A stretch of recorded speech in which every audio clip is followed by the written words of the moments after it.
The management sim genre is overflowing nowadays. Back when I was a kid, my options for what I could manage were really slim pickings. We had cities, hospitals, theme parks, maybe a dungeon. And back then, I thought we were eating like kings. But little did young Welshie know that come 2020, we'd be overflowing with our options in management games. And not only that, things that I have no interest in or little knowledge in managing would be some of the most interesting management games to date. Like, I have no interest in the drug trade, yet Definitely Not Fried Chicken came out and hooked me for over a month. Which brings me to today's review of News Tower, managing a newspaper agency empire set in America during the 1930s. News Tower was created by a development studio by the name of Sparrow Knight and was published by Twin Sales Interactive, released on the 13th of February. Hey, that's my birthday! Happy birthday to me!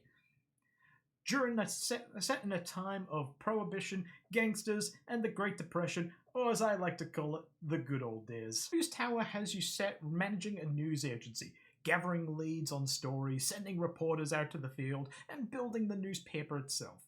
Money is earned based on the quality of the stories and an interesting combo system as you try to combo the stories on each page of the newspaper, trying to keep within certain genres and certain themes. Placing several stories with similar qualities will improve the quality of the overall paper, leading to more sales and more subscribers. And speaking of subscribers, maybe you should think about clicking the subscribe button down there. Don't worry, I'll wait. In News Tower, you only have the one tower to look after, but with limited spaces on each floor, as the expanding to further floors costs an arm and a leg, so space management is the name of the game. You'll need to provide your employees with equipment for them to gather the news stories and assemble the paper, but also provide them with equipment that makes them have a happy work environment. You'll have to combat things like smells, heat, and even noise. Proper placement of employees and equipment is all part of the News Tower puzzle game. Fans to beat the heat, doors and walls to dampen noises.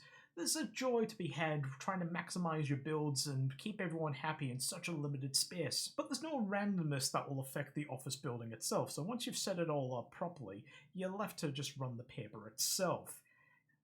Gathering stories requires you to have call operators who will find leads for your reporters to go out to the field, but certain reporters will need certain skill sets to gather the story. Certain skill sets such as being knowledgeable in sports, crime, or economics.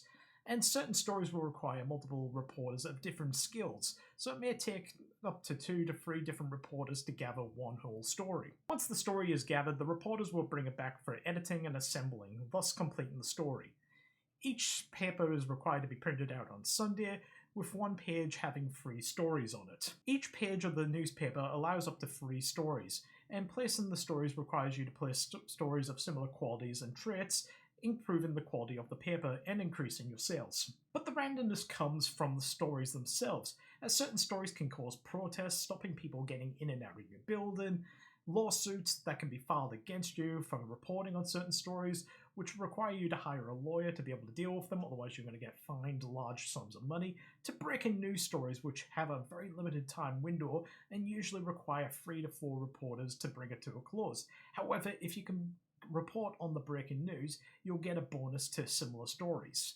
It becomes quite an addictive loop, and it's always that, what's going to happen next? There's the thrill that you're waiting for that last reporter to come in with that last story on Sunday morning as you're needing to get the papers out, as that one story will combo well with everything else. It's such a good thrill. At the beginning of each week, you're given the option to try to go for a district.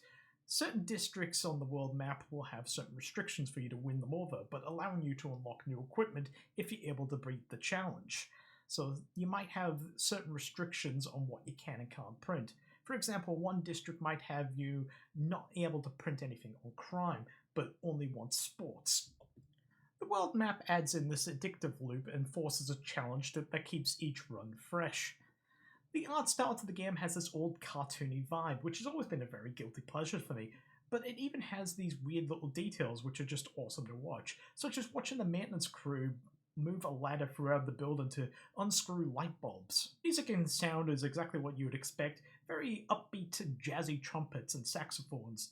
It's what I'd expect if someone asked me to pitch the sound of 1930s speakeasies. The game has a very Lionhead Studios The Movies vibe, and any game that tries to hit that vibe is just a fantastic game in my books.